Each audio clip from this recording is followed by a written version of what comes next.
Entonces, nuestro estudio de Paweł Florensky y nos vamos ya a concentrar el día de hoy en la estructura cruciforme de la oración. Estamos en la página 561.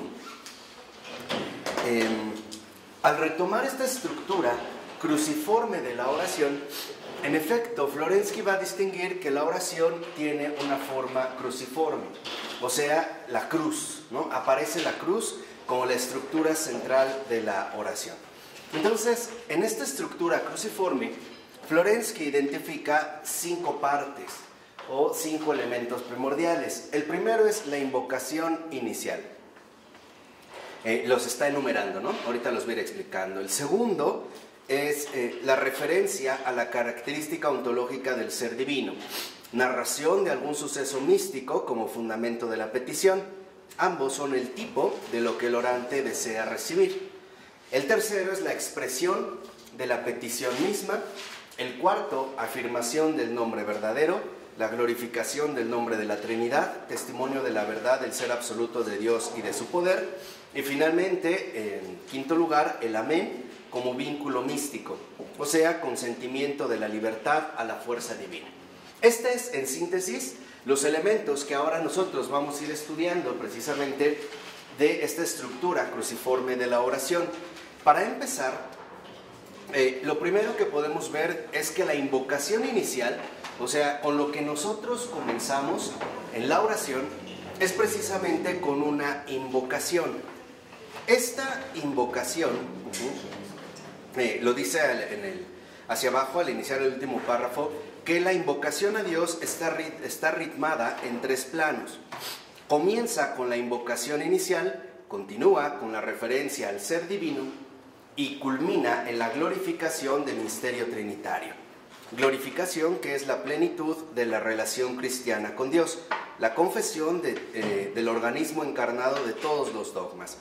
Y dice el texto, toda la liturgia está articulada por la glorificación de la Trinidad, que inicia y culmina la oración, de modo que toda su estructura está formada por el ritmo de las fórmulas trinitarias. ¿Qué significa esto?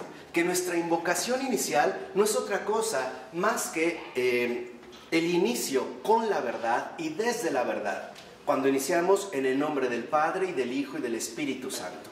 Esa es la invocación inicial. ¿Qué quiere decir? Que no solo se trata de un simple gesto, por así decirlo, litúrgico, sino que más bien tiene que ver con que, a diferencia de otras situaciones religiosas, por así decirlo, nosotros comenzamos desde el inicio con la verdad.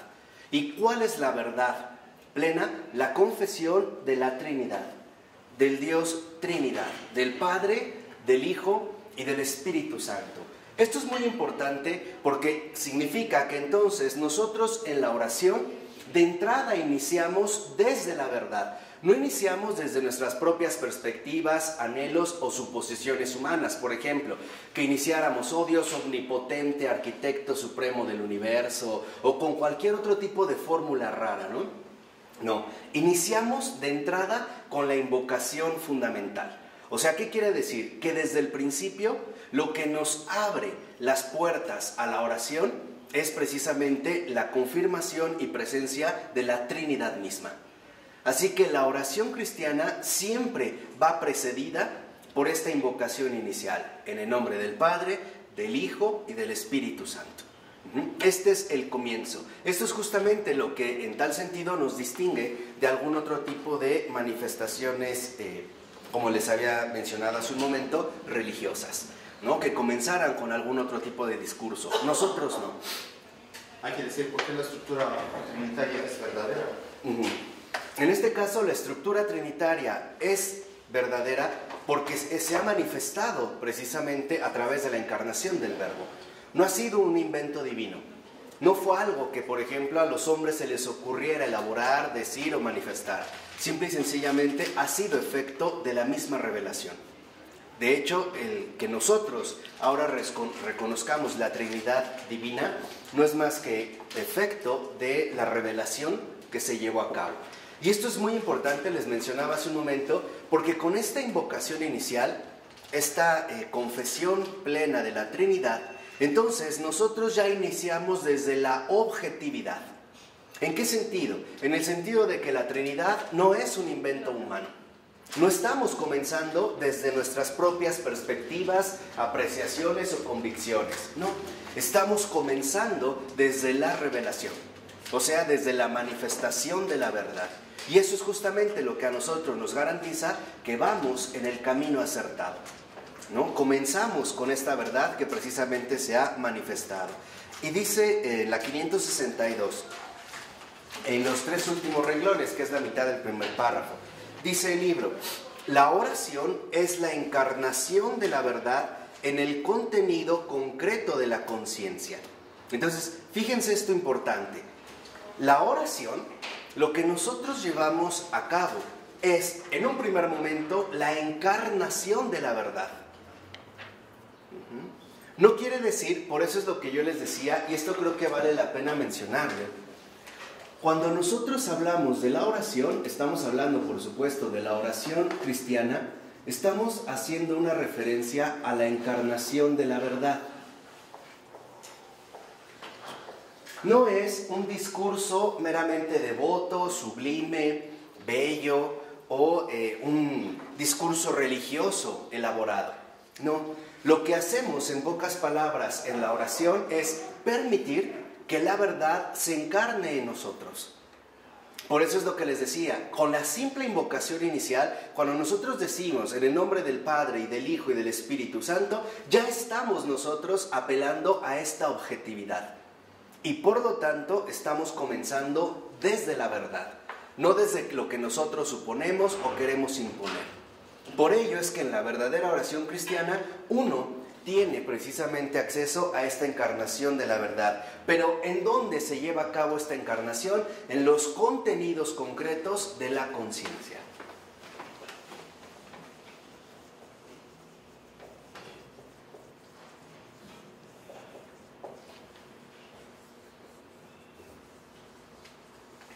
Y esto precisamente tiene que ver con el caso, por ejemplo, que mencionamos la vez anterior de la oración centrante. La oración, y esto es algo importante, no solo es una mera acción discursiva. En realidad, la oración es recepción de Dios en mí, en lo más íntimo de mí. ¿Cuáles son los contenidos concretos de la conciencia? O sea, ¿dónde se va a encarnar la verdad? Estos contenidos concretos de la conciencia son básicamente todos los ámbitos que humanamente nos definen tanto intelectual como emocionalmente. O sea, los contenidos concretos de la conciencia son tanto intelectuales como afectivos. Si por afectividad estamos entendiendo todo el ámbito amplio de las sensaciones y de las emociones. Esto significa que entonces la oración no es más que la entrada de Dios en mi vida, en lo más íntimo de mí. Es permitir que su presencia renueve toda mi estructura vivencial. Esta es la oración. De hecho, en realidad, cuando uno hace oración, cuando uno verdaderamente hace oración, todo se reduce a un simple acto. La oración no es más que decirle a Dios, aquí estoy. Eso es orar, ¿eh? Eso es orar. Y eso ya grábenselo bien. No es más que decirle a Dios, aquí estoy. Esta petición, aquí estoy, es como decirle al Señor, yo nada más me presento ante ti y haz tú lo que quieras.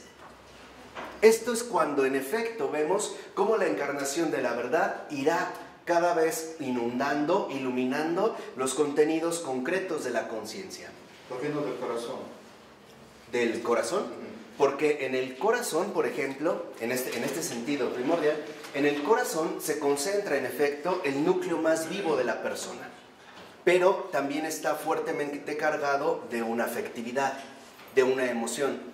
Pero la conciencia también incluye el aspecto intelectual de la vida humana. Esta sería la diferencia.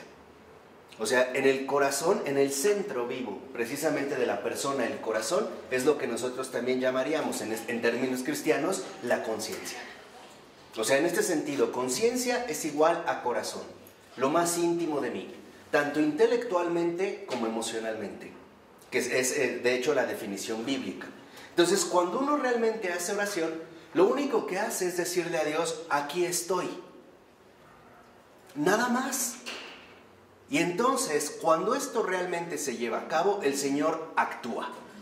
¿Cómo va a actuar? Precisamente manifestándose en lo más íntimo de nuestro ser y llevándonos cada vez más a una comunión profunda con la verdad. ¿Cómo uno se va dando cuenta de que la oración realmente se está llevando a cabo de manera adecuada? No por el momento mismo de la oración, no por lo que sentimos, experimentamos, vimos o escuchamos durante la oración, no ahí. La realidad viva que la oración nos transmite se ve reflejada en los efectos secundarios, o sea, en los aspectos cotidianos de mi vida ordinaria.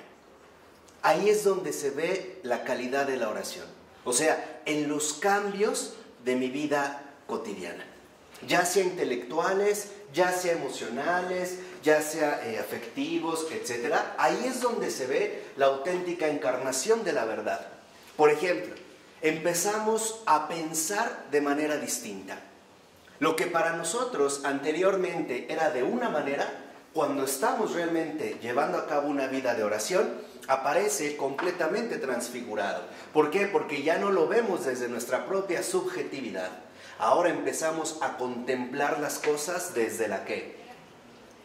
Desde la verdad. Y lo mismo en mis afectos. Por ejemplo, es lo que yo les insistía la ocasión anterior. Si yo siento que soy sumamente explosivo o iracundo, o sea, me enojo con facilidad, y yo empiezo realmente a realizar la oración, entonces después estas emociones que están desordenadas en mi vida se empiezan a ordenar. Al punto de que, por ejemplo, si mi mayor debilidad es el enojo, de repente el enojo ya no va a tener ningún poder sobre mí, porque ya he sido liberado de estos desórdenes. Esto es lo que hace la oración. Por eso les decía, la oración, y esto es lo que hemos olvidado en el mundo contemporáneo, la oración no depende del tiempo que yo dedico a estar hablando o alabando o diciendo cosas bonitas, por muy vestidas de devoción que estén. No es eso. De hecho, a mí, en este sentido, de nada me serviría estarle diciendo a Jesús, te amo, te adoro, bendito seas, si no permito que Él mismo entre en mi vida. Por eso la oración no es tanto hablar, sino dejar que Él hable. ¿Cómo me va a hablar? No a través de un discurso auditivo ordinario, o sea, la manera usual en la que nosotros nos comunicamos. ¿Cómo me va a hablar? A través de los cambios graduales de toda mi estructura de vida. O sea, ¿cómo me habla Dios? A través de los cambios de mi ser, a través de la transformación. A la estructura trinitaria. Exactamente. Esa es la estructura en la que Él me va a ir integrando poco a poco. Y aquí es cuando también debemos recordar algo fundamental. Dios no es un fraude. Y Dios, al tomarse en serio al hombre, se toma en serio la condición del hombre. ¿Y cuál es la condición del hombre? Una condición temporal.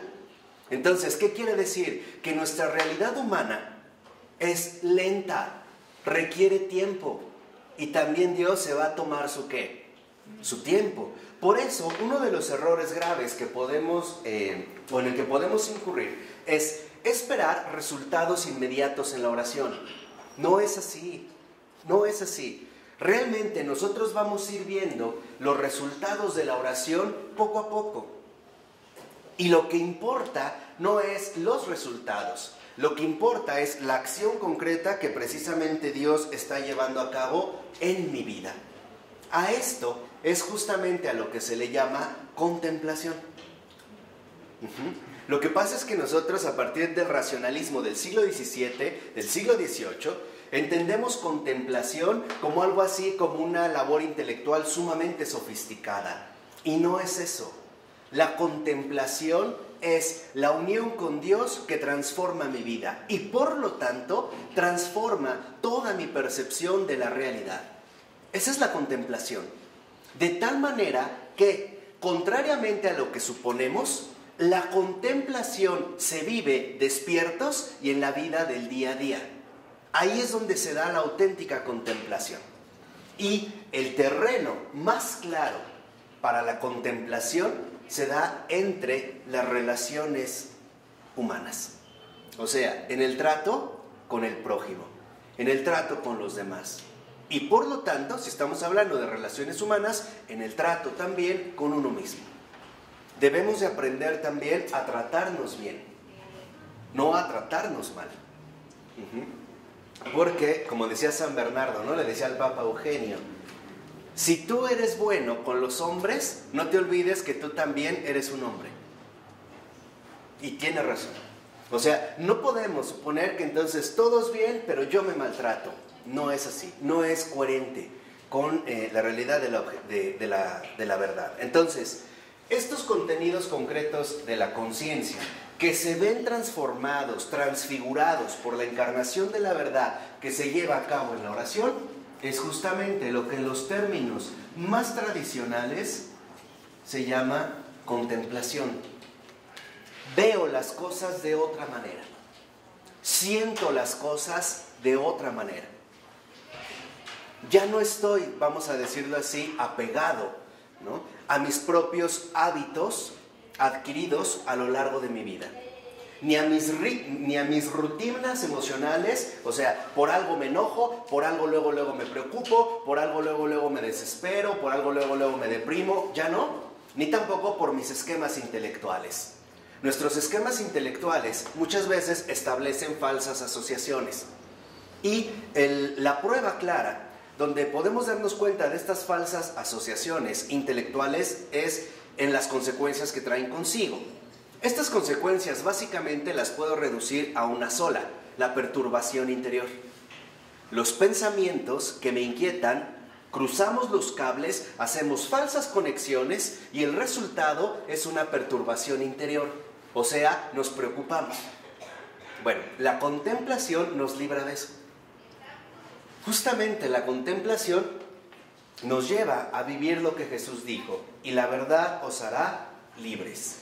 Ya lo habíamos visto en un momento. ¿Libres de qué? De nuestra propia subjetividad. ¿Ok?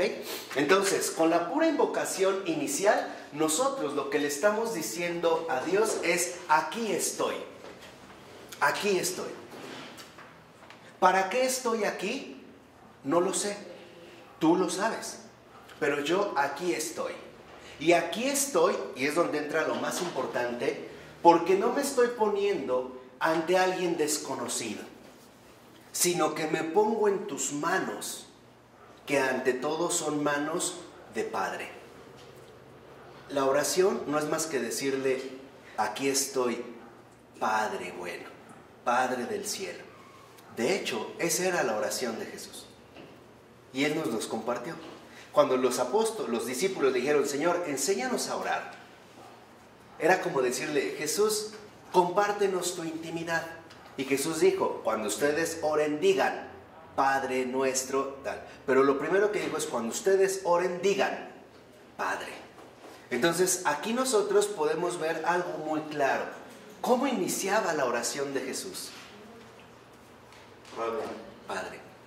Y muchas veces Jesús ya no decía nada, se quedaba con esa palabra, Padre. Ya no estaba haciendo discursos, ya no estaba elaborando pensamientos o movimientos afectivos. La oración de Jesús era Padre. Y a través de esta palabra, de esta comunión, de esta llenarse de la presencia del Padre, alcanzar el verdadero descanso del alma.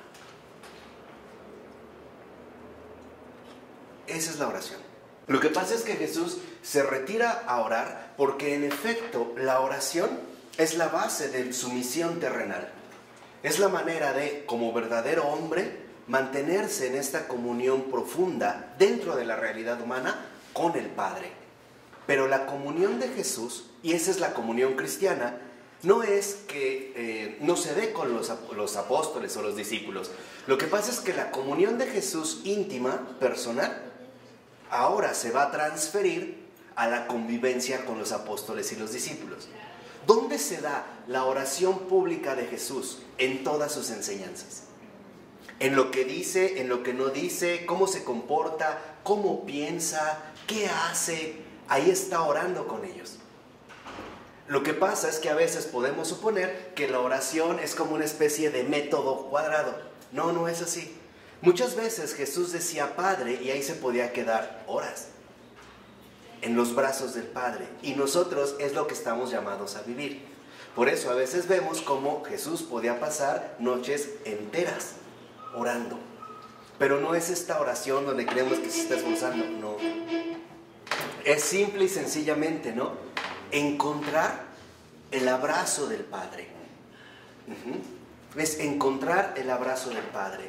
Por eso es que les decía, la verdadera oración, lo que a mí me dice, o más bien a lo que me lleva, es a permitir que Dios cambie mi vida. Estos cambios se van a ver reflejados justamente en la contemplación. Por ello, lo que nosotros tenemos que darnos cuenta es que en la oración cristiana nosotros no nos estamos dirigiendo a un Dios desconocido, a un ser supremo, al arquitecto del universo, al uno, ¿no? Gnóstico de ahí. No, nos estamos dirigiendo a un Dios conocido, que a pesar de que esto no lo agote, para nosotros sí tiene un conocimiento concreto. Sabemos que es Padre, Hijo y Espíritu Santo. O sea, ¿qué quiere decir? Que en nuestra oración, de entrada, también hay una familiaridad. No nos estamos dirigiendo hacia un extraño, Se trata de un Dios conocido. Y esto es justamente en lo que insiste Florensky. Si se van al punto 131, a partir del cuarto renglón, el texto habla de este Dios conocido. Y dice Florensky, la fórmula trinitaria es el testimonio de la verdad. Quédense con esto, ¿por qué? Porque les decía, cuando en la invocación inicial nosotros decimos, en el nombre del Padre y del Hijo y del Espíritu Santo, ahí estamos dando testimonio de la verdad. Eso ya es un testimonio. Ya es un testimonio. Nosotros ahí estamos dando un testimonio de la verdad. ¿Qué quiere decir? Que no nos estamos dirigiendo a un Dios desconocido y tampoco estamos caminando a ciegas. Estamos, por así decirlo, en un camino conocido. Estamos haciendo un recorrido familiar. Estamos dando este testimonio. Y dice, y por eso, la proclamación de que nosotros conocemos a quién imploramos, conocemos el absoluto de Dios y por eso lo reconocemos como la fuente de toda fuerza. Entonces, es lo que yo les decía. En la oración, esta encarnación de la verdad que transfigura todos los contenidos concretos de la conciencia, intelectuales y afectivos, emociones, sensaciones, etc., todo esto comienza precisamente porque nosotros damos un testimonio concreto de la verdad. ¿Y cómo damos este testimonio concreto de la verdad? A través de la confesión de la Santísima Trinidad. Esa es justamente la piedra de toque. Nosotros no solo decimos Dios a secas, no.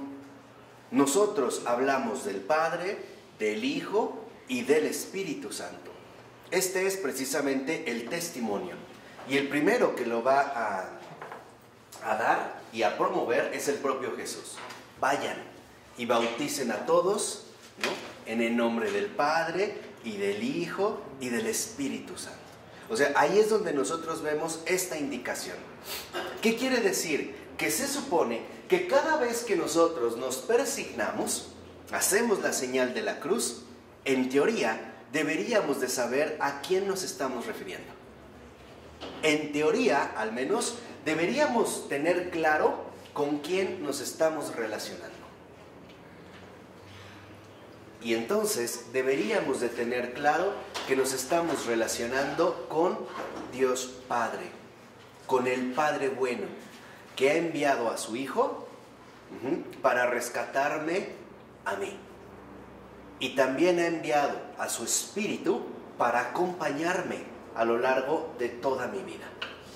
Este es, digamos, el primer paso central, ¿no? Por ello, cuando se habla de este nombre, del nombre divino, dice Florensky lo siguiente en la página 563, en la primera cita. Dice Florensky: en el nombre del Padre, del Hijo y del Espíritu Santo, en este único nombre divino ya está contenida toda la serie de las ulteriores afirmaciones de que a su triunicidad, como absoluta realidad de ser y absoluto sentido verdad, le conviene y corresponde la gloria, el dominio, la fuerza, etc. Todos los atributos ontológicos. O sea, todo lo que nosotros podemos decir de Dios está contenido en este nombre. Todo. Este nombre del Padre, del Hijo y del Espíritu Santo contiene todo, absolutamente todo. Ese es como el núcleo, ese es el resumen de toda la verdad. Por eso nosotros incluso podríamos decir algo extraordinario. ¿Y qué es la verdad? El Padre, el Hijo y el Espíritu Santo. Toda la verdad se resume en esto: el Padre, el Hijo y el Espíritu Santo. Tan es así que nosotros a lo largo de estas clases, si algo precisamente hemos descubierto, es la presencia trinitaria en todas las cosas. O sea, la esencia profunda de todas las cosas. O dicho de otra manera, la verdad no es más que la Trinidad en todas las cosas. La esencia de las cosas es la Trinidad. Y todo lo que nosotros podemos decir está resumido en este nombre divino, en este nombre único: Padre, Hijo y Espíritu Santo. Esa es como la condensación. Si nosotros empezamos a indagar en cualquier ámbito, indagamos a fondo, veremos que en efecto el fundamento de todas las cosas es el Padre, el Hijo y el Espíritu Santo. Esa es la verdad. Lo que pasa es que lo estamos mencionando de manera resumida. ¿De acuerdo? Que es lo que nosotros hemos estado descubriendo poco a poco, también a lo largo de estas clases. Que en último término, la verdad no es más que la triunidad. El Dios trino y uno. Esa es la verdad. Y esta verdad es justamente la que sostiene y abarca todas las cosas. Por eso dice en el siguiente renglón Florensky: aquí se recibe el tema fundamental de toda la liturgia cristiana, la glorificación trinitaria, y en la confesión de esta verdad superior se apoya el orante, sabiendo que él mismo será verdadero y fuerte solo por el contacto espiritual con la verdad y la fuerza. Entonces fíjense, ¿de dónde viene la fortaleza cristiana? De la Trinidad, del testimonio que da. Por eso se supone, por eso les decía que en teoría, y qué bueno que lo mencionamos porque vamos a empezar a ver a Hans Urs von Balthasar y van a ir viendo cómo se va entretejiendo, ¿no?, este concierto, ¿no?, discursivo, que en efecto debemos de recuperar lo auténticamente cristiano del cristianismo. Y lo verdaderamente cristiano del cristianismo es esta verdad: el Padre, el Hijo y el Espíritu Santo. De tal manera que entonces, cuando nosotros hacemos esta invocación, es porque consideramos, creemos, aceptamos que toda nuestra vida está sostenida en esta única verdad. O dicho de otra manera, que fuera de esta verdad, todo es error y tinieblas. No es luz. Y de ahí es entonces donde obtengo toda mi fortaleza. Por eso debemos de hacer mucha conciencia, o sea, concentrarnos plenamente en la invocación. Porque este es el principio de toda nuestra vida cristiana. ¿Dónde está la verdad en el martirio? ¿La verdad en el martirio? La verdad en el martirio se resume precisamente en que el que acepta el martirio está aceptando la voluntad del Padre. ¿Cómo? Uniéndose a la pasión del Hijo. Y en este sentido también involucrándose con la obra santificadora del Espíritu Santo. Lo que le da realmente valor al martirio, y escuchen, esta es la diferencia con otros héroes, es que el verdadero mártir derrama su sangre en el nombre del Padre y del Hijo y del Espíritu Santo. Este es, digamos, de raíz, esto es lo que hace el martirio. No es lo mismo que alguien, por ejemplo, hiciera una huelga de hambre por acabar con la injusticia social en México o en cualquier otro país. No. Lo que realmente le da la calidad de mártir, de testimonio, es que el mártir lo hace apoyado firmemente en la verdad. Y al hacerlo apoyado en la verdad, o sea, en el nombre del Padre y del Hijo y del Espíritu Santo, lo va a hacer también unido a la glorificación que esto conlleva. ¿Y cómo se descubre la verdad en la enfermedad? En la enfermedad, precisamente reconocer cuál es, vamos a decirlo así, el significado que esta situación complicada, sufriente o dolorosa, Dios ha preparado para mí con vistas a un bien mayor. O sea, entender en pocas palabras en la enfermedad hacia dónde me está dirigiendo el Padre, el Hijo y el Espíritu Santo. ¿Qué es lo que están esperando obtener de mí? O incluso, ¿qué es lo que van a extraer de mí? Porque muchas veces puede ser algo que se espera que demos. Si no lo damos, a veces Él lo va a sacar. En una piedra. La verdad en una piedra. Por eso, incluso también en una piedra se ve el testimonio de que esta piedra no es un mero producto casualmente formado, sino que en el caso de una piedra hay un sello concreto donde esta piedra existe por el Padre, el Hijo y el Espíritu Santo. ¿Y cuál es el testimonio, por ejemplo, de toda la creación natural, de todo lo creado?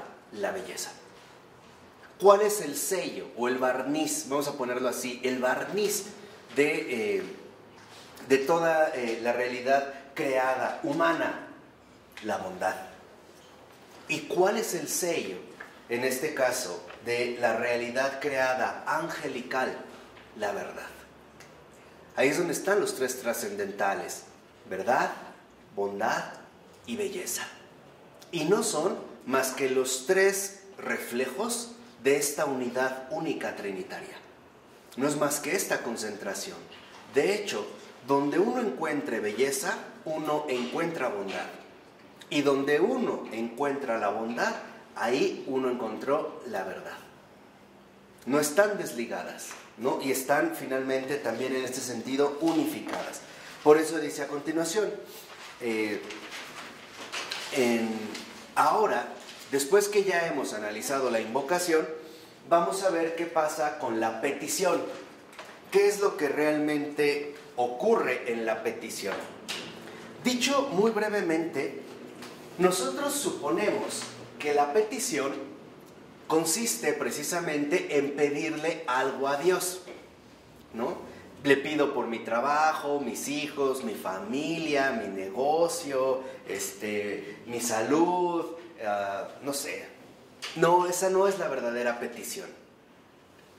Acuérdense lo que el propio Señor nos dijo: busquen primero el reino de Dios y todo lo demás se les dará ¿qué? Por añadidura. Bueno, ¿en qué consiste la petición? En síntesis, la petición consiste en que pasemos de la subjetividad de mí a Él. O sea, a la objetividad. Esa es la petición en la oración. La petición concreta de la oración es salir de mí mismo para descansar, para encontrarme, para comulgar con Él. O sea, asumir la verdadera estructura de la vida, que es la que hemos insistido muchas veces. Primero, ¿quién? No, primero Él. Después tú. Y al último, yo. Entonces, si lo ven, en nuestro mundo habitual, por lo regular nosotros utilizamos la forma invertida, ¿no? Primero yo, después tú, al último él, ¿no? O sea, primero yo, después los demás si me convienen y al último Dios si queda tiempo, o si algo se da. En la oración, en el momento de la petición, cuando ya iniciamos esta invocación, la petición que hacemos consiste en que el Señor nos saque de nuestra propia subjetividad para poder participar de su objetividad. Y esto también tiene que ver con lo que el Señor hace y realiza siempre. Venid a mí todos los que están cansados y agobiados por la carga, porque mi yugo es suave, mi carga es ligera. ¿Qué es lo que realmente nos pesa en la vida? La subjetividad. Mis modos, mis pensamientos enfermizos, desordenados, obsesivos, mis rutinas emocionales que qué daño me hacen y que incluso llegan hasta perturbar mi organismo, el colon. Piensen hoy, ¿no?, en tanta colitis, que no es más que un reflejo de una alteración nerviosa. Y eso es por no tener una vida de oración. El estrés, la depresión, todo esto se cura. ¿Cómo se cura? Pasando de la subjetividad a la ¿qué? A la objetividad. Así que aquí podemos entrever justamente de lo que el Señor nos está hablando. Mi yugo es suave, mi carga es ligera. Cuando uno realmente realiza esta petición, el primer signo claro que vamos a tener se llama descanso. Descanso de mi subjetividad. De hecho, también es lo que a veces hacemos a la manera de un desahogo. Traigo muchos problemas, preocupaciones, voy, me hinco con Dios, lloro y le digo todo. ¿Por qué me desahogo? A ver, piensen un poquito. ¿Por qué realmente sí me ayuda? ¿Por qué me desahoga? Porque le estás entregando todo a Dios. Ok. Estoy agobiado. Confiando en él, ¿no? Por el agobio. Lo saqué. Pero no lo saqué así como un vómito. Lo que realmente me alivia no es que lo saqué, sino que todo esto que traía se lo entregué ¿a quién? A Él. Ese es el alivio. Porque si no, lo mismo podría hacer con un árbol, ¿no? O con una hamburguesa. O sea, podría dedicarme a hablarle a la hamburguesa, entonces ya vomité, ¿no? Interioridad y ya me aliviané. No es suficiente. Eso es a veces lo que les falta, por ejemplo, a las terapias verbales. Ahora entiendes por qué. Eso es justo lo que a veces les falta a las terapias verbales. ¿Por qué? Porque cuando nada más se trata, por ejemplo, a la manera psicoanalítica, y de veras ya estudié a Freud, tengo un curso, no, tienen que ir, de verdad, yo creo que hasta ahorita va a ser lo mejor que voy a dar. Así, católicamente, filosóficamente, ¿no? Pero en estas terapias donde vas y hablas, por supuesto que hay una liberación verbal, pero no te da un verdadero alivio. ¿Por qué? Porque finalmente lo que te da el alivio en la petición no es que lo sacaste, sino que Él lo recibió. Y si Él lo recibió, entonces, ¿cómo deberías quedar? Tranquilo, Y en paz. No es lo mismo hablar y ya, ¿no? Vomitar y listo. Es como si alguien trajera una infección en el estómago y vomita. Se siente un poco mejor, pero después vuelve ¿a qué? A vomitar. No, cuando esto se entrega a Él, esto ya no vuelve. Esto Él realmente lo toma en sus manos. Por eso, en esta petición, lo primero que deberíamos obtener es descanso. ¿Qué pasa? Porque no es más que ir y exprimir una herida llena de pus para que salga la pus, pero no sanar. Después se vuelve a infectar. ¿Y entonces qué tengo que hacer? Volver a exprimir y luego volver a exprimir. Imagínate eso años. Y en situaciones complicadas. Este es lo que me parece a mí los graves riesgos que en efecto se conllevan. Por eso debemos de entender que en esta petición se trata de que nosotros salgamos del psiquismo. O sea, que lo que le pedimos a Dios es que nos libere de nuestra propia subjetividad psicológica, con todas sus cargas afectivas, emocionales. ¿Para qué? Para que sea no mi subjetividad psicológica, sino su objetividad ontológica, que es real, que es Dios vivo y verdadero, la que sostenga toda mi existencia. esta es la enorme diferencia. Esta es la diferencia entre una terapia y una confesión. Por eso es que cuando uno realmente hace una buena confesión, uno se siente un profundo alivio. En una terapia uno se siente, claro, de cierta manera, algo mejor, pero no completamente mejor. Porque no teníamos este sostén en la subjetividad. Por eso dice al iniciar este párrafo, que es muy importante. Dice, tomada en sí misma, la petición, como expresión de los deseos del orante, no es una actividad cultual. O sea, el culto realmente no contempla los deseos del orante. Esta no es una actividad cultual, porque dice, aunque precisamente de ella parte el impulso psicológico y el motivo interno de la oración, es nuestra presión subjetiva, la presión de nuestro deseo o de nuestro rechazo de que se haga realidad o que no suceda tal o cual cosa. O sea, debemos distinguir la petición de la mera exigencia subjetiva del deseo. Aquí me voy a detener un poco para que les quede claro o muy claro lo que estoy diciendo. Cuando hoy nosotros oímos hablar de petición, lo primero que suponemos es, tú ve y dile a Dios lo que quieres y lo que te pasa y dile y bla, bla, bla, ¿no? Y así entendemos la petición. Bueno, no. Esta petición no es precisamente más que un aspecto humanamente subjetivo. O sea, toda la necesidad de expresar nuestros deseos. Y esto es importante, pero no es la raíz de mi petición. ¿Por qué? Porque si yo me quedo aferrado a mis propios deseos, exigencias, peticiones, o sea, lo que yo quiero o no quiero, entonces significa que sigo estancado en mi propia subjetividad. No sé si se dan cuenta. Y ahí no puedo crecer. Yo realmente voy a trascender cuando paso de mí a Él. Cuando mi petición ya no es el cumplimiento o el no cumplimiento de mis deseos. En pocas palabras, la petición no depende de lo que yo quiero. Esa no es la petición. La verdadera petición consiste en que yo me pongo en manos de Él. Entonces, no debemos confundir el ámbito enteramente psicológico con el ámbito objetivo u ontológico, o sea, de Él.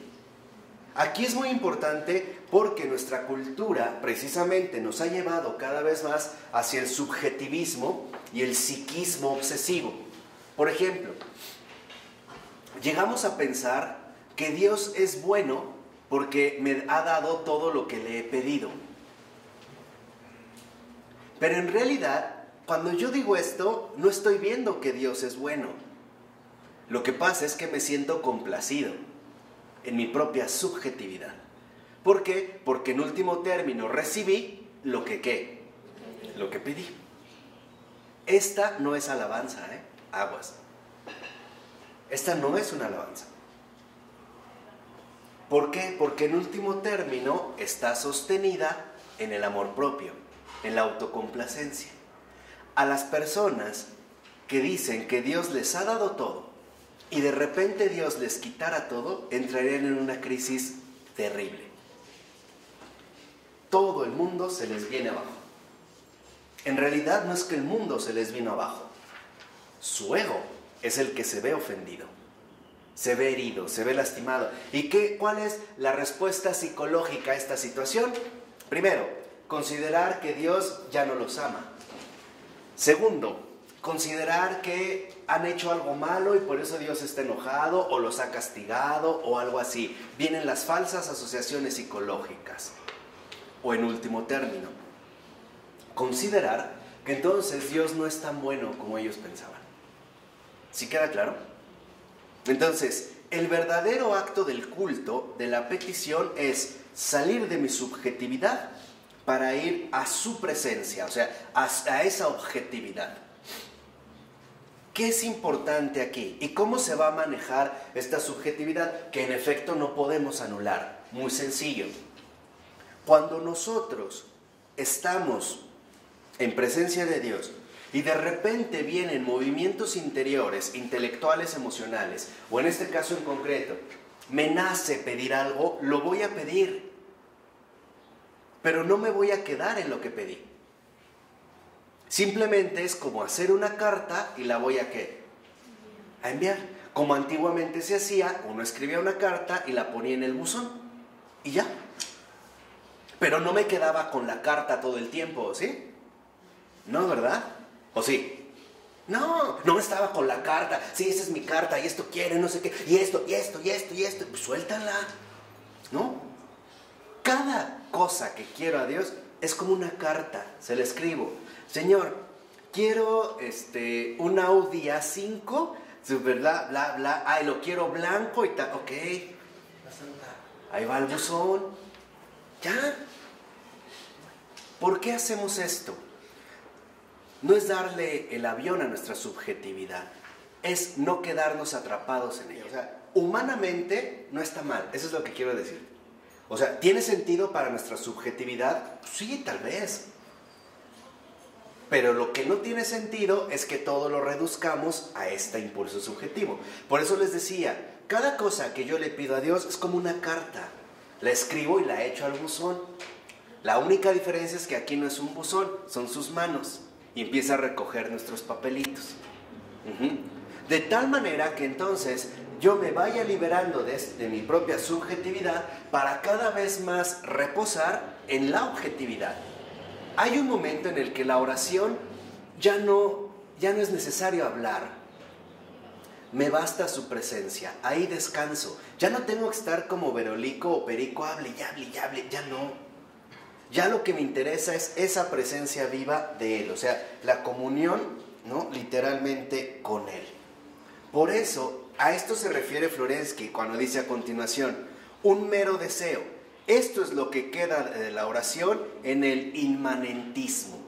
¿Qué es el inmanentismo? El inmanentismo es quedarnos en los límites de lo subjetivo. Ese es el inmanentismo. ¿Por qué? Porque entonces, como dice Florensky, la petición no es más que el resultado de un mero deseo. En cambio, ¿qué es lo opuesto al inmanentismo? Irte al objetivo. Irte al objetivo, o sea, la trascendencia. Entonces, aquí está la clave. Por eso les decía, es muy importante porque nos ayuda a reestructurar nuestra vida cristiana contemporánea. La contemplación no es más que trascender. Esa es la contemplación. Por eso yo les puedo sugerir, ¿no?, un comentario muy sencillo, pero muy concreto en la oración para los meros deseos. Señor, yo quiero esto. ¿Tú qué dices? Tampoco hay que ser hipócritas, ¿eh? Nada de que, como estos de que no, Señor, hágase tu voluntad, pero por dentro es si te dejo. Hay quienes le dicen a Dios, sí, hágase tu voluntad, pero por dentro dicen, no me importa. No. ¿Sabes qué, Señor? Yo quiero un Audi blanco, tal, A5, tal. ¿Tú qué dices? ¿Por qué? Y es donde entra la clave fundamental. Porque Dios sí nos toma en serio. O sea, también toma en serio nuestra subjetividad. Porque es parte humana. No sé si me entienden, no es que la desprecie. Lo que nos dice el Señor es otra cosa. Lo que nos dice es claro, mira, tú tienes una subjetividad, pero no lo es todo. Yo lo que te invito es más bien a ¿qué? A ir más allá, trascender. El ir más allá. Por eso es lo que les decía. No es bueno reprimir los deseos. Que realmente quieres algo, pero no le dices a Dios. Una, es falta de confianza, ¿no? Y al tú reprimir al bloquear estos deseos, lo único que vas a generar interiormente es una fuerte sensación de malestar y frustración. Y esto te va a impedir tu relación con Dios. No, sé honesto, pero siempre termina con esto. Señor, yo quiero esto. Concreto, los deseos son concretos, ¿no? Señor, yo quiero una pantalla Ultra HD 4K de 95 pulgadas. ¿Tú qué dices? Ahí va mi carta, ¿no? Y entonces la subjetividad se calma. Hay que tomar en cuenta la subjetividad, pero no darle la última palabra. Ese es el secreto. Esa es la dinámica cristiana. No rechaces tu subjetividad. No. Y en todos los aspectos. Por ejemplo, Señor, ¿sabes qué? Yo quiero hacerle daño a esta persona. ¿Tú qué dices? ¿Sí me explicó? Pero mejor en lugar de decir tú que dices, pero quiero hacer lo que tú quieras. O hacer lo que tú quieras, ¿no? O sea, tu voluntad, no la mía. O hágase tu voluntad y no la mía. O sea, lo que quiero que vean es la última palabra, ¿quién la tiene? Dios. Él. Eso es trascender. Esa es la contemplación. Esta es la petición. O sea, lo que realmente pedimos, y este es el acto litúrgico, es que el trascender sea finalmente acceder, descansar, reposar en Él. Pero no podemos anular la subjetividad. ¿Por qué? Porque nuestra propia subjetividad humana también tiene fuentes de múltiples deseos, ilusiones, esperanzas, anhelos, locuras. Porque seamos honestos, Dios no solo nos da lo que necesitamos, también a veces nos da lo que no necesitamos. También Dios cumple caprichos. En serio, o sea, no crean que Dios es tan rigorista como solemos suponer, nomás lo necesario. No es cierto. Dios es un derrochador. Miren, el tesoro de Dios se llama derroche. Tú a veces le pides un chocolate y te da una fábrica. Y dices, pero yo ¿para qué quiero una fábrica? No más. Así. ¿Por qué? Porque nosotros no podemos encajar sus propios criterios a nuestras medidas. Entonces, esto es muy importante. No podemos anular la subjetividad, pero sí la podemos trascender. Anular la subjetividad es inhumano. No hay persona que no quiera algo. ¿Por qué? Porque el deseo es fuerza. Ya lo habíamos visto en su momento. El deseo es fuerza para que el hombre se ponga en marcha hacia objetivos altísimos. ¿Y qué es justamente? ¿Dónde se resumen estos objetivos altísimos? ¿Qué es lo que realmente deseamos? El reino de Dios. Todo lo demás vendrá ¿por qué? Por añadidura. Por ejemplo, si a una persona le gustan las lociones, ¿ustedes creen que Dios solo le va a dar una? Ya, una y nomás. ¿Creen que nomás le va a dar una? Después a 3, 4, 5, a lo mejor una ni la usa, no importa. Pero esto es trascender. Entonces, no podemos anular la subjetividad, porque si no, vamos a deformar la realidad humana. Eso es lo que le pasó a los estoicos antiguos, a los filósofos griegos de la escuela estoica. ¿Qué es lo que ellos buscaron? Anular, en pocas palabras, todas las pasiones humanas y quedarse en lo que llamaban ataraxia, o sea, la imperturbabilidad. Anular los deseos. Ellos decían, no desees nada para que no te veas decepcionado de nada. No quieras nada para que así no te preocupes por nada, para que no te angusties de nada. Sí, ¿cuál fue el resultado? Monstruos. No querer nada, no hacer nada, mantenerme en una profunda imperturbabilidad, ¿no? Entonces, ¿qué pasa si de repente, y el ejemplo es muy concreto, si a una persona, y pasó con Séneca, conocido, le manda una carta diciéndole que en una situación social grave habían matado a su esposa y a sus hijos. Y Séneca le dice, ¿y por qué lloras como un niño?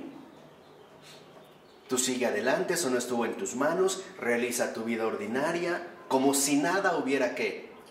Pasado. Y esto deforma la realidad humana. No, lo que Dios quiere es que nuestro deseo no sea mediocre, sino que sea un deseo infinito. ¿De acuerdo? Este es el semper mayor de San Ignacio. Dios no quiere cosas pequeñas, quiere cosas enormes, inmensas, desafiantes, así tal cual, riesgosas, impresionantes, que solo Él tiene pensado. Entonces, El trascender significa que nuestra subjetividad no sea anulada, que sea potencializada al máximo. No que quitemos el deseo, sino que tengamos un deseo infinito como Él. No, por ejemplo, que nos quedemos limitados a las cosas, sino que más bien nos apeguemos al que da todas las cosas. Finalmente, la libertad. Sí, claro. Este es justo, ¿no?, a lo que va el punto, porque los estoicos hablaban de una libertad. El hombre es libre cuando no tiene pasiones que lo desordenen o lo apeguen a las cosas. Pero en realidad eso no es ser libre, eso es ser inhumano. Lo importante es que nuestro deseo se dirija no a la simple vida, sino a la vida eterna. Y aquí vemos cómo las cosas toman sentido. Por ejemplo, está bien vivir socialmente, humanamente cómodo. Sí. Sí, claro, pero no lo es todo. Lo importante es que vivas en un palacio o en una choza, tu deseo sea la vida eterna. Esto es lo importante, o sea, que el deseo se convierta en un deseo de vida eterna. Eso es lo que el Señor nos decía: busquen primero el reino, ¿qué? De Dios. Y todo lo demás se les dará por añadidura. Escucha esto, por añadidura, o sea, no tienes ni que pedirlo. ¿Se dan cuenta la diferencia? Entonces, el trascender significa que nosotros superamos la subjetividad, no la anulamos.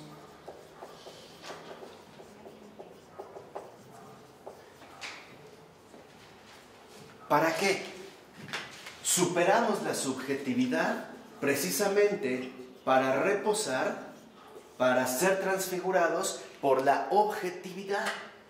Por eso es lo que yo les decía, a lo mejor habrá muchas cosas que en un primer momento, como mencionaba Alejandra, no nos dé como mucho sentido pedir. Pero bueno, si es parte de la subjetividad, está bien. Nada más que no se quede ahí, que lo entregue, que haga su carta y que deje que eso pase. ¿De acuerdo? En todos los aspectos, ¿eh? Todo lo que nuestra subjetividad se manifieste. Por eso es importante siempre, por así decirlo, entregar cuentas al Señor, noche con noche. Señor, hoy quisiera esto, quiero esto, no quiero esto. Bueno, ¿tú qué dices? ¿Sabes qué? Mañana no quiero ir a dar clases. ¿Tú qué dices? Vete. ¿No? O sea, el Señor sí me toma en serio, es lo que quiero que entiendan. Porque si no, nos vamos a volver un montón de hipócritas que buscan luchar consigo mismos y lo único que hacen es desgarrarse interiormente, ¿no? Es que yo quiero mi pantalla, pero ¿cómo le voy a pedir a Dios, que es tan sublime, algo tan material, tan mundano? No sean fariseos, no sean hipócritas. No, lo que hay en la subjetividad, así tal cual. Pero trascender, llevar toda mi subjetividad, ¿a quién? Todo a Él. Señor, quiero tomarme un whisky. ¿Tú qué dices? Y cuando empezamos a detectar, a ordenar la subjetividad, a llevarla, a dejar que se encarne la verdad, a que se transfiguren los contenidos concretos de la conciencia, ¿qué creen? Empezamos a detectar los verdaderos deseos que de hecho Dios ha puesto en mi corazón. Un mártir, el deseo que tiene no es de él. Es un deseo que Dios le ha puesto en su corazón y por eso es que lo puede realizar. Por eso es como muy importante, a la manera de un ejercicio espiritual, que si tenemos un cierto deseo de algo, ¿no?, le digamos: Señor, ¿tú qué dices? O si lo vemos como muy aferrado, decir: te lo entrego, pero de verdad quítamelo. Y si persiste y persiste, quítamelo. Y si persiste, quítamelo. ¿Para qué? Para que en efecto no nos veamos enredados en la propia subjetividad y no alcancemos la trascendencia. ¿Por qué? Porque la objetividad es libertad, tanto intelectual como emocional. Esta es la libertad de los hijos de Dios. ¿Se acuerdan? Bienaventurados los puros de corazón, porque ellos verán a Dios. Y en último término, aquí llegamos al punto central. ¿Por qué purificamos la subjetividad? ¿Por qué la vamos trascendiendo poco a poco? Porque el único deseo esencial de cualquier corazón humano es ver a Dios. De cualquiera, ¿eh? De cualquiera. Quien lo vio y sobre todo lo vivió muy bien fue Agustín. Que dijo: Señor, ¿no? Nos hiciste para ti. Y nuestro corazón estará inquieto hasta que no te volvamos a encontrar a ti. Esto es justamente, ¿no?, lo que nosotros vamos viviendo en nuestra vida ordinaria. Cuando nosotros vamos, por así decirlo, purificando la subjetividad, trascendiendo la subjetividad, llega un momento en el que el corazón del hombre solo exclama una cosa: es a ti a quien quiero. Tú eres lo único que quiero. Hasta llegar a este punto central, ¿no? Tú eres mi deseo. Tú eres todo lo que quiero. Es más, hasta llegaremos a decir: si no eres tú, no quiero nada. O tú, o nada. ¿Se acuerdan cómo Tadeo Florensky proponía esta disyuntiva? ¿No? O él, o nada. ¿No? Aquí es cuando vamos viendo entonces la purificación precisamente de la subjetividad. Por eso lo que dice Florensky a continuación es muy importante. Si solo me quedo en mi subjetividad, en lo que quiero, bla, bla, bla, dice: este elemento subjetivo por sí mismo, escucha, no es oración ni un acto religioso, sino expresión de la voz de los estados psicológicos dados. O sea, no es más que la insistencia de los apegos que ha desarrollado mi propia subjetividad. Por eso les decía que este planteamiento de la subjetividad es central. Y eso es lo que yo quiero explicar desde la perspectiva católica, porque tenemos cuentas pendientes, no hemos hecho la tarea en 2 siglos, y tenemos que ajustar estas cuentas para hablar de la subjetividad.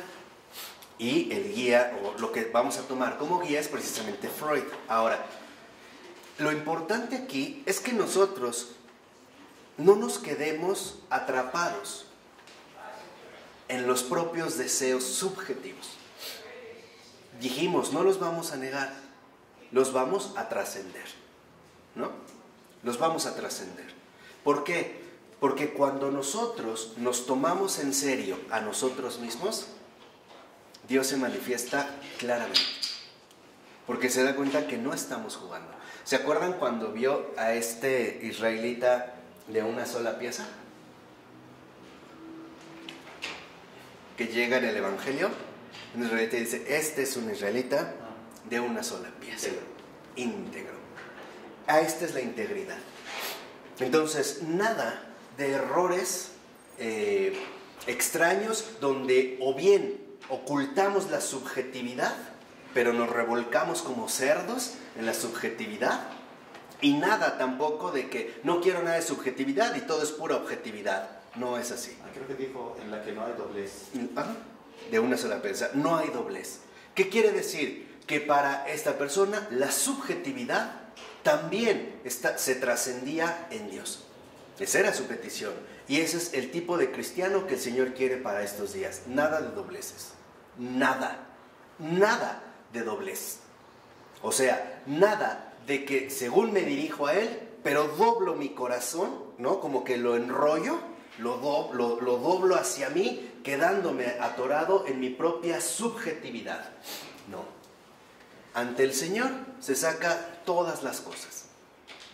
Y aquí es donde entra el gran desafío. Esta es la prueba de la fe. Incluso lo más oscuro del alma.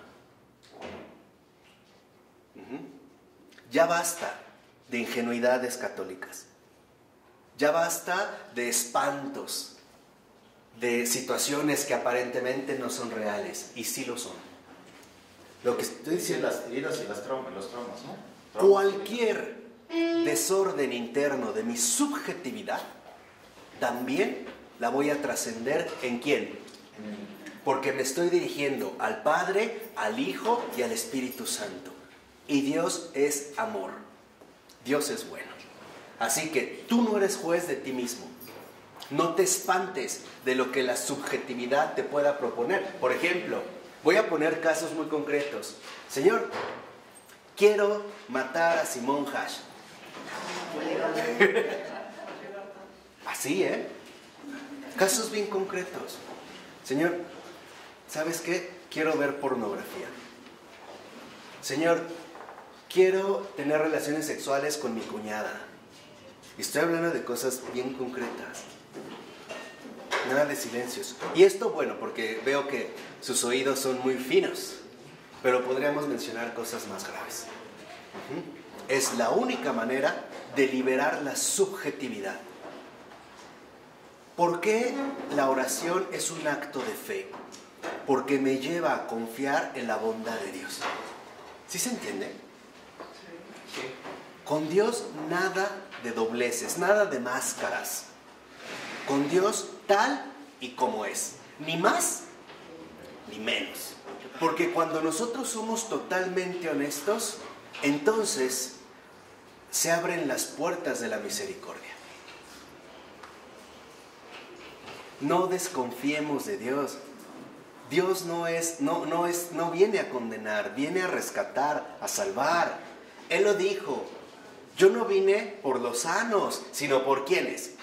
Por los enfermos. Yo no vine por los justos, yo vine por los ¿qué? Pecadores. Yo soy el buen pastor. Ahí está la figura central. O sea, cuando nosotros realmente vamos purificando la subjetividad, vamos realmente a vivir en este trascender la fe, la esperanza y la caridad.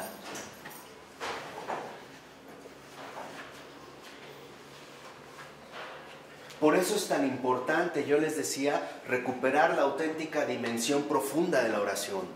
Porque si es un acto de fe, de esperanza y de caridad, totalmente honestos, transparentes, intelectualmente, afectivamente, todo a Él, todo trascenderlo a Él. ¿Por qué? Porque cuando lo vamos trascendiendo, en efecto nosotros vamos ahora formando parte de la objetividad. Y cuando estamos en la objetividad, ahora las cosas cambian, porque ya somos libres de esto que nos acecha. Hay personas que han guardado resentimientos durante muchos años, o desviaciones, o desórdenes profundos, durante muchos años. Y lo único a lo que los ha llevado es a bloquear su relación íntima con su propio Creador. Por eso, no crean que Dios se ofende.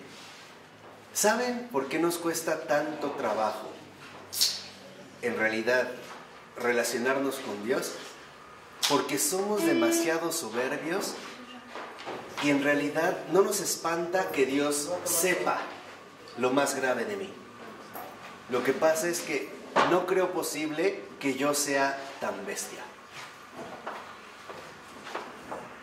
Lo que realmente bloquea este acto de trascender es el amor propio, es el ego.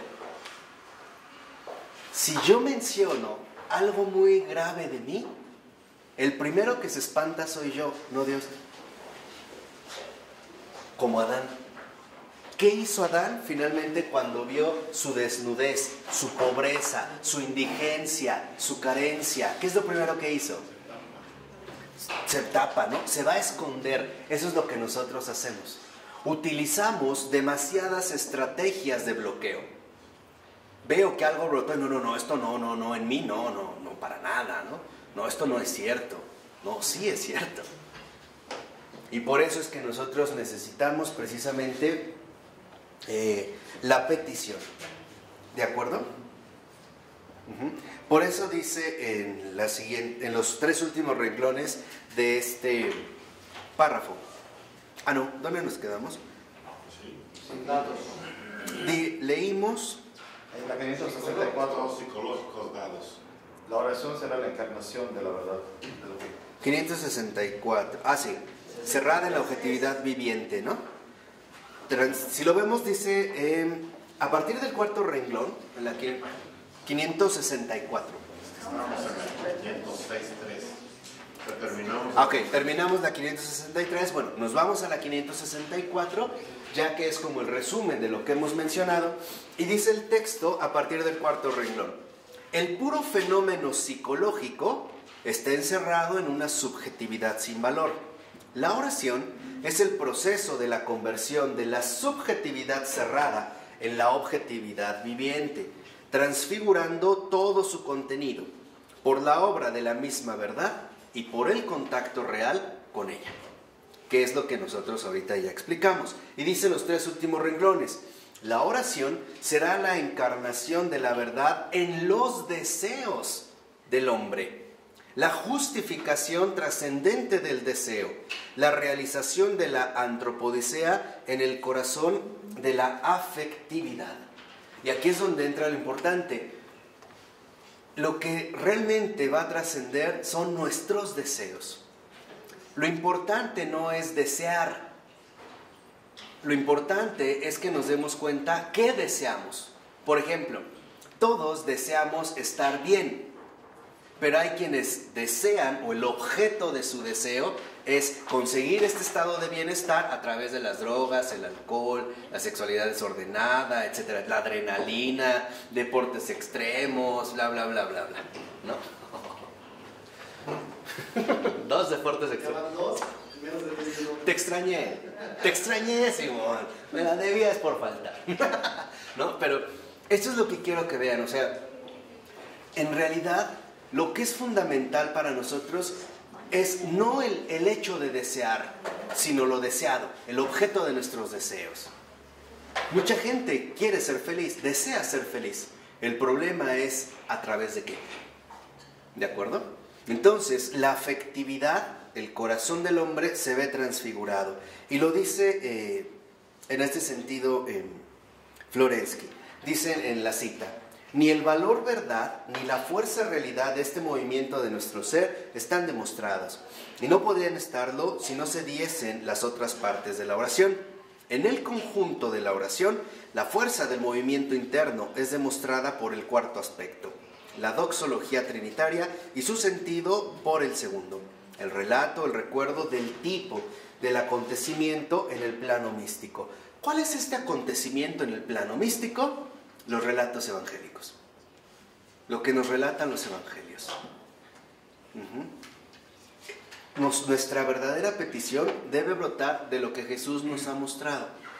Por ejemplo, si nosotros leemos un pasaje evangélico donde Jesús les dijo: oren de esta manera, ustedes digan: Padre, mi petición debe ser: Señor, yo quiero orar como tú, quiero hablar como tú, quiero actuar como tú, quiero sanar como tú, ¿no? Quiero curar como tú, quiero dormir en la barca a pesar de la tempestad como tú.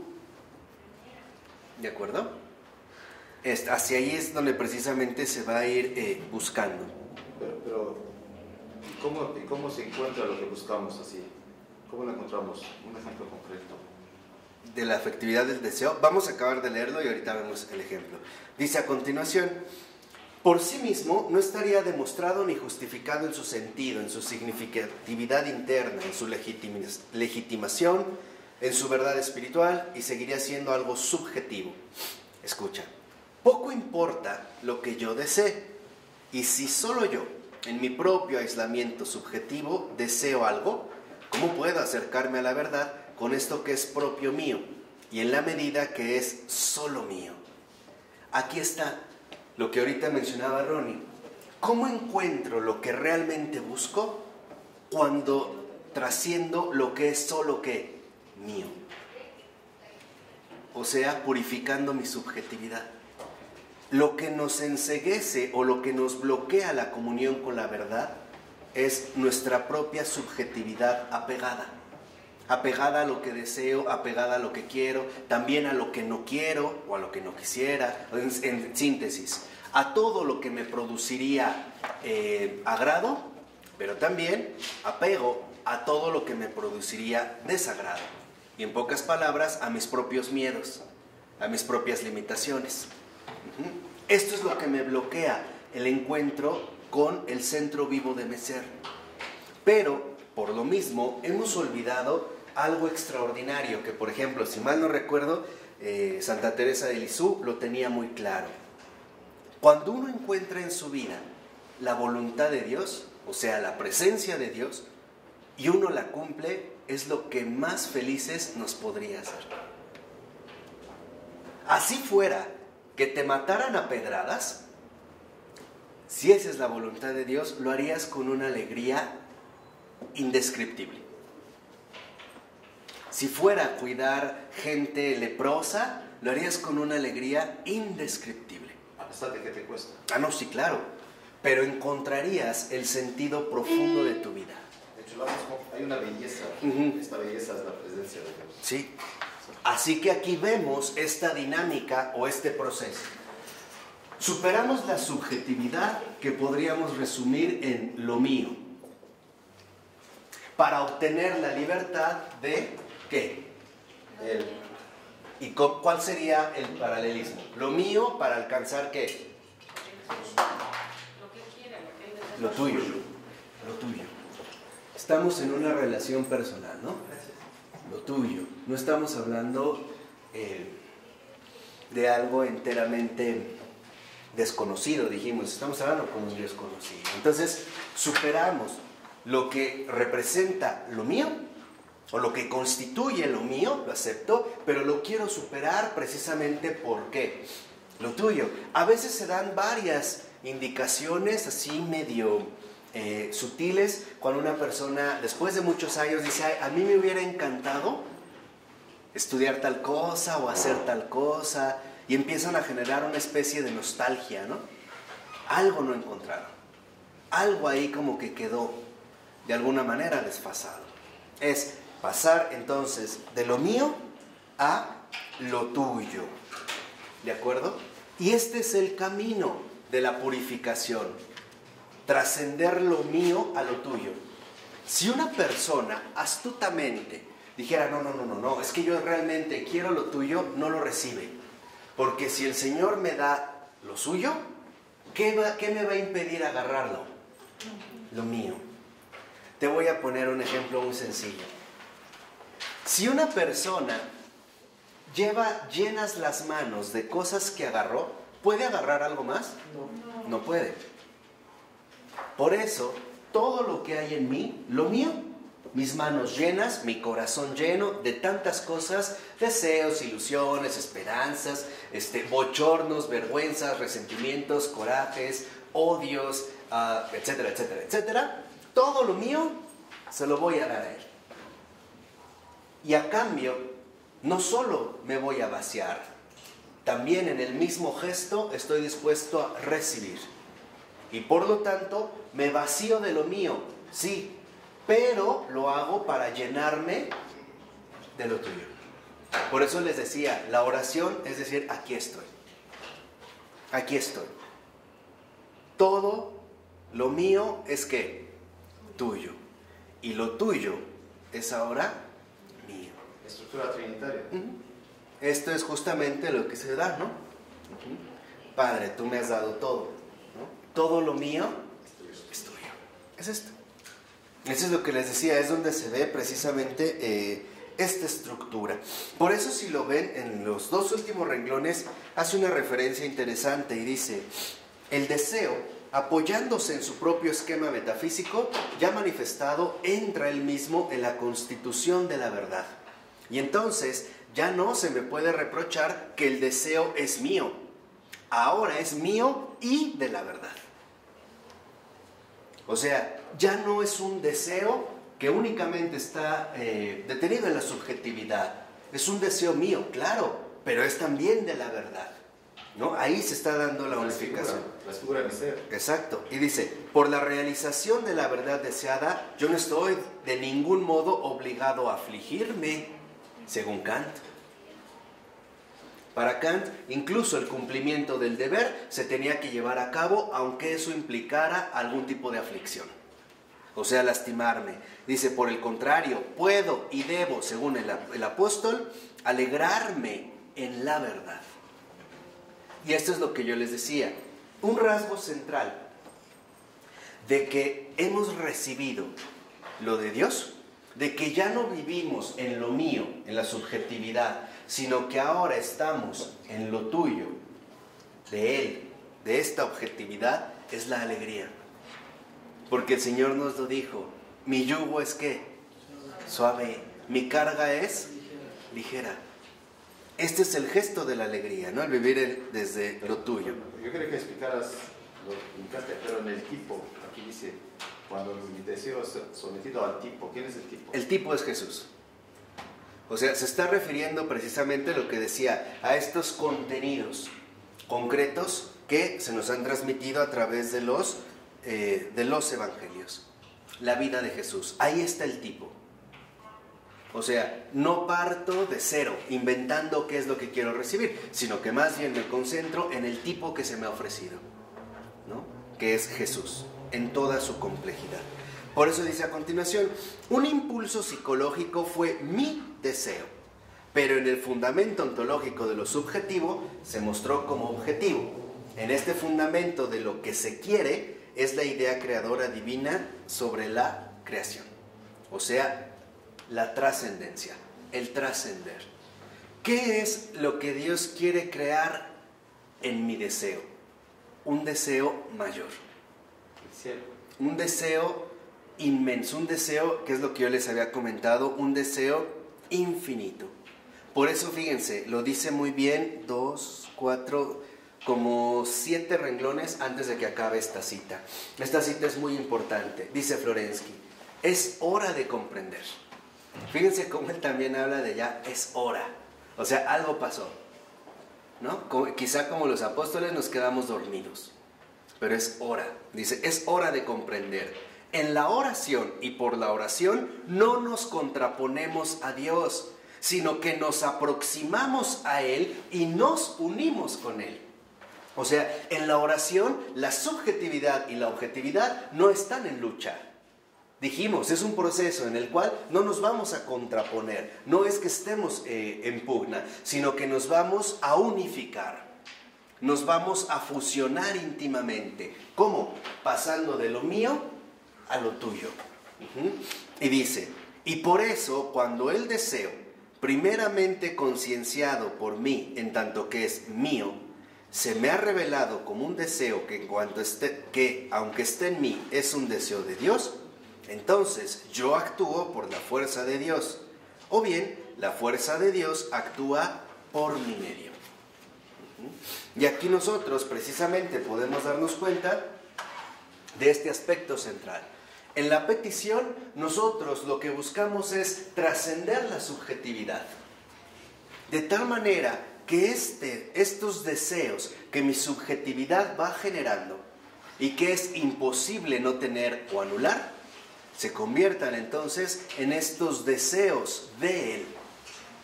De tal manera que entonces yo no me vea abrumado por si este deseo subjetivo se cumple o no, sino que más bien yo me vea sostenido precisamente por lo que Él va a realizar. Por ello, en la 566 dice en el punto 133, en ese primer párrafo, 3 renglones antes de que acabe. Dice, la invocación es en primer lugar el reconocimiento de la propia creaturalidad abierta al fundamento trascendente. Y lo dice muy bien en la siguiente cita. Dice, invocando, nombrando a Dios, descubrimos por un acto de voluntad nuestro propio aislamiento ante aquel que es nombrado. Nos afirmamos a nosotros mismos como ser relativo, trascendemos nuestra mirada hacia más arriba de nosotros, rechazamos el encerramiento en la propia subjetividad. Cada vez que nosotros mencionamos el nombre, del Padre, del Hijo y del Espíritu Santo, nos ponemos en el lugar que nos corresponde, en el lugar como criaturas, y aparte necesitadas de esta presencia divina, ¿no? Necesitadas de la verdad. Y dice, la invocación, y eso es lo más importante, significa mi reconocimiento de que no soy yo el único que existe, que no soy yo el fundamento último de todo ser. O sea, en la invocación, precisamente lo que nos ayuda es a darnos cuenta, a reconocer plenamente, con plena conciencia, de que no soy yo lo único, sino que estoy apelando, estoy invocando a algo más. Y es aquí donde entra el punto central. La invocación en realidad no es un acto intelectual, no es repetir unas palabras con cierta conciencia intelectual.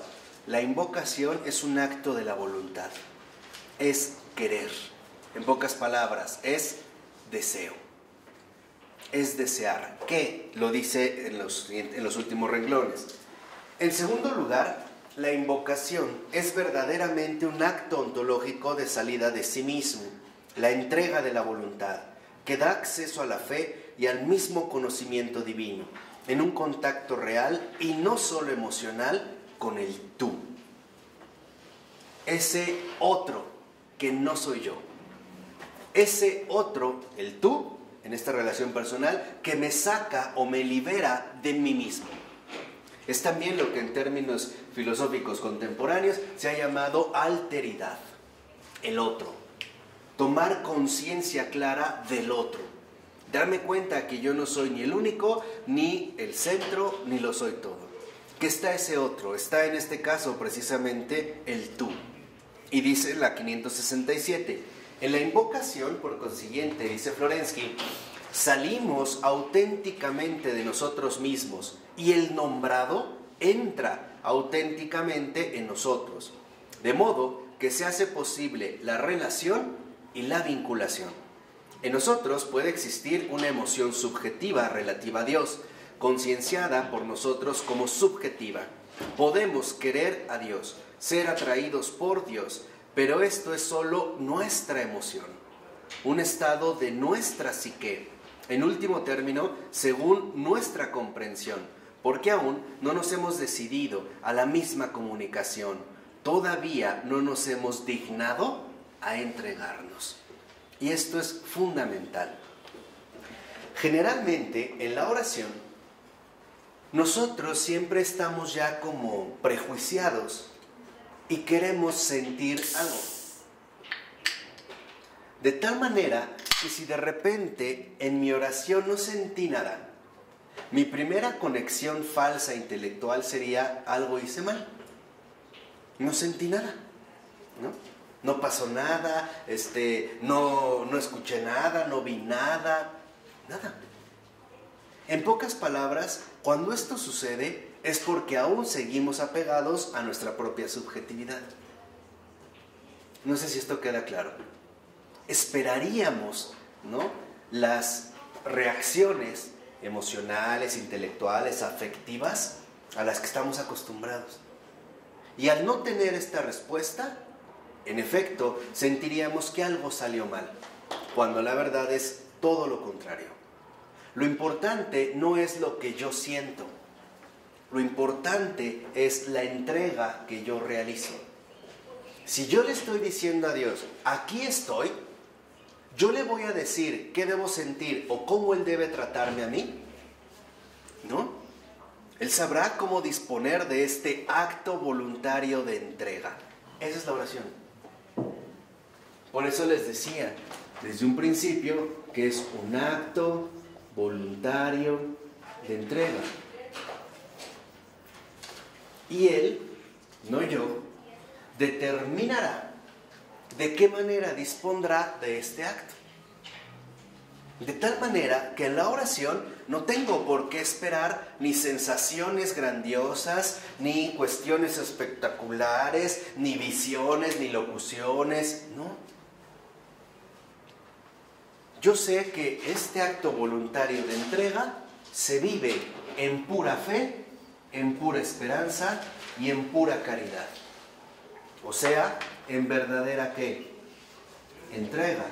Ejemplo, me puse a hacer mi oración y no sentí nada. ¿Qué? ¿Por eso no fue oración? No. Ese es tu criterio. Esa es tu subjetividad. Hay personas, fíjate, aquí ocurre lo contrario.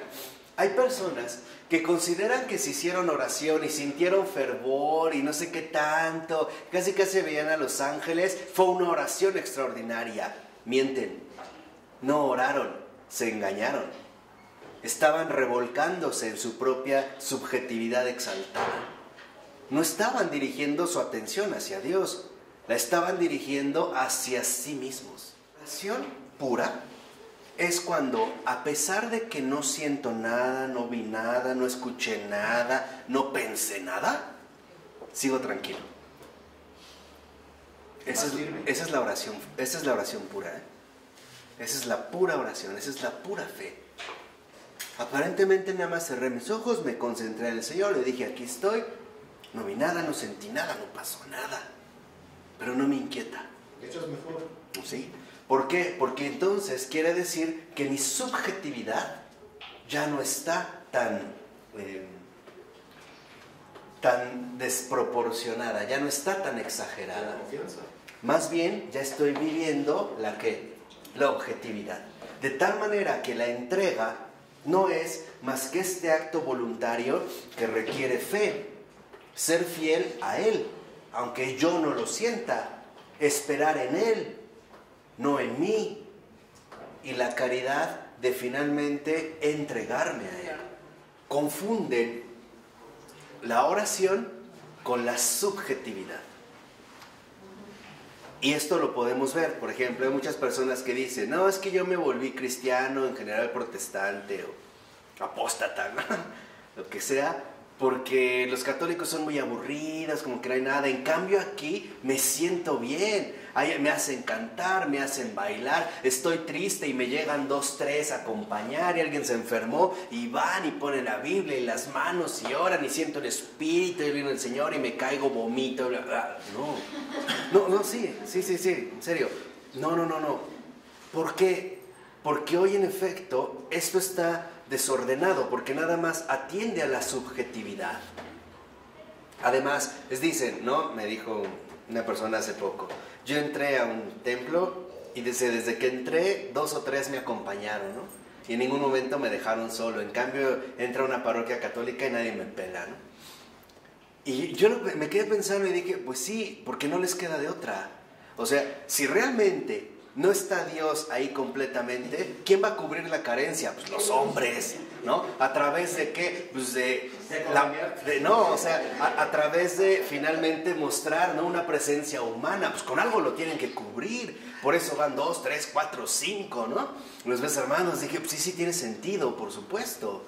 Y eso es lo que no hemos entendido en la catolicidad, que la experiencia católica no es, en primer lugar, la expectativa humana. La verdadera experiencia católica cristiana es Dios no defrauda. Esta es la gran diferencia.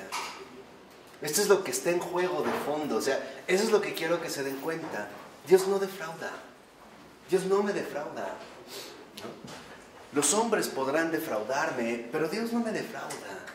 En ningún caso, de ninguna manera, bajo ninguna circunstancia. Y esto es lo que debemos entender. ¿Por qué?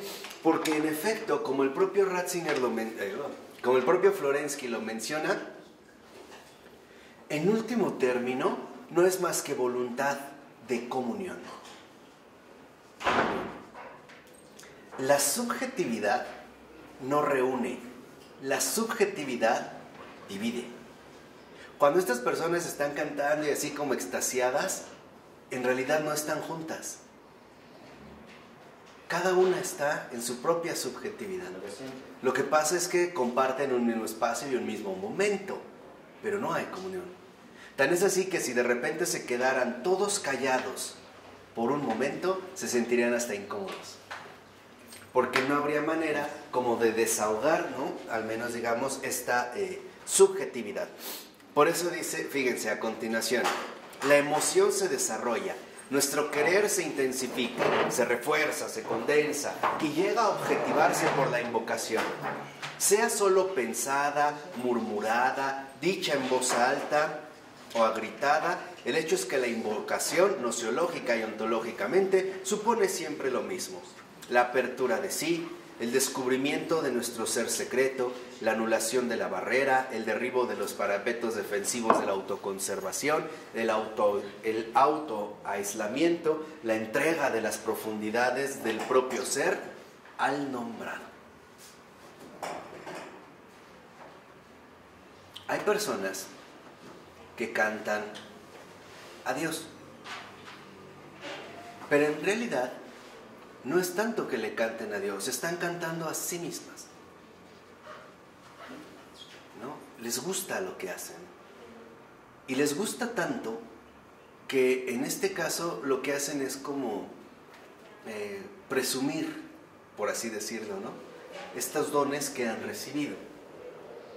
Y se quedan como atascados en esta subjetividad. Lo importante es que no tengamos miedo de ser liberados de dicha subjetividad, porque entonces no nos vamos a ver jamás defraudados. Lo dicen los últimos renglones: la invocación es el deseo conducido a la determinación de realizarse. Es precisamente un acto de voluntad, de la voluntad de comunión. Y dice a continuación, esta voluntad de comunión es la que introduce en la misma fe, la que hace pasar de los preámbula al acto de entrega. Entonces, ¿en qué consiste en este sentido, de manera objetiva, de manera concreta, de manera real, la oración? En una voluntad de comunión. Esa es la oración. De entrar en comunión, en primer lugar, con el Padre, con el Hijo, con el Espíritu Santo. Y por lo tanto, entrar en comunión con la verdad. Y de esta verdad central, condensada, primordial, entrar en comunión con todos los demás. Incluso entrar en comunión conmigo mismo a la luz de la verdad. Ver con lucidez, con cordura, cómo se ha ido desarrollando mi falso yo. Y darme cuenta de el verdadero yo que poseo, que se pudo haber visto distorsionado, alterado, corrompido, pero jamás eliminado. En síntesis, ¿cuál es el verdadero yo de cualquier persona? Su imagen y semejanza divina. Esa ni el pecado la puede eliminar. Dios no lo permitió. Eso literalmente es algo intocable. La imagen y semejanza divina. Eso nada, escucha, ni el pecado lo puede eliminar. Lo puede tapar, lo puede eclipsar, se le puede echar tierra, pero no lo puede eliminar. ¿Por qué mencioné esto? Para que entonces nos demos cuenta de que siempre hay una esperanza mientras una persona viva. La esperanza de volver a esta voluntad de comunión. ¿Por qué? Porque nuestro ser más íntimo, nuestro ser auténticamente originario, es bueno. Por eso, cada vez que nosotros realizamos oración, hacemos oración, real oración, y le decimos al Señor, aquí estoy, el Señor, lo voy a tratar de poner en una imagen. Es como si el Señor nos viera, el Padre, el Hijo y el Espíritu Santo, le hablamos de la subjetividad, ¿no? Transferimos la subjetividad y Él nos dijera, tú no eres así. Yo te hice para cosas más grandes. Esto está bien, pero todavía hay algo que más grande, hay algo todavía mejor. Esta es la voluntad de comunión. Y el Señor nos recuerda, cada vez que nos equivocamos, el Señor nos recuerda, tú no eres así, tú no eres así. Y para darnos cuenta de esto, es como si nos hiciera una sugerencia, acuérdate de mí, tú no eres así, acuérdate de mí, yo te hice, tú no eres así. Lo dice 3 renglones abajo, dice Florensky.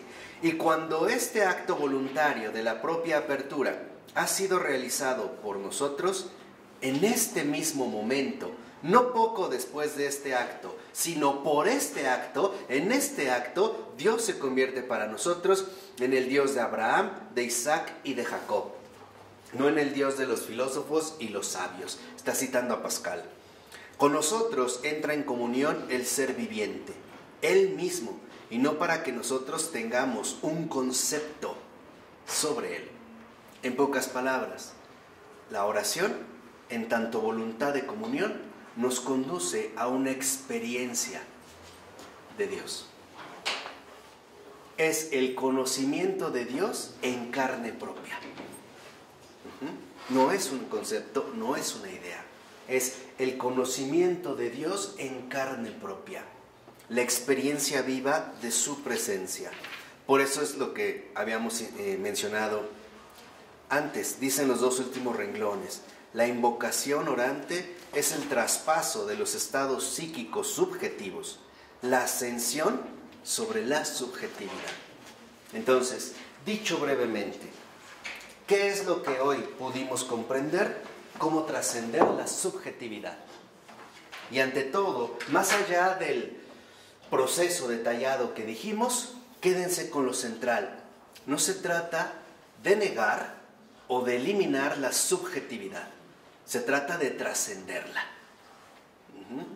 Se trata de realizar este acto heroico de sinceridad. Decirle al Señor, aquí estoy. Así. Sin falsos ornamentos, ni para bien ni para mal. Porque también es una falsedad aquellos que se presentan como yo soy el más pecador de entre todos los pecadores, ¿no? Indigno, no, tampoco. ¿Para qué? Hipocresía. O sea, ¿para qué incluso te pones en el primer lugar de los más bajos? ¿Por qué este afán de seguir, de ser el primero en todo, hasta lo malo? No, yo soy el peor. No, espera, no es así. Así que lo primero que nosotros debemos de retener con esto es lo siguiente. Mi subjetividad no está mal,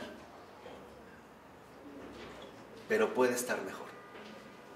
¿De acuerdo? Eso es lo que debemos mantener. Mi subjetividad no está mal, pero puede estar mucho mejor, tal y como Dios la quiere. ¿De acuerdo? Bueno, vamos a dejar de hasta aquí para dar un receso y ahorita continuamos. En nombre del Padre.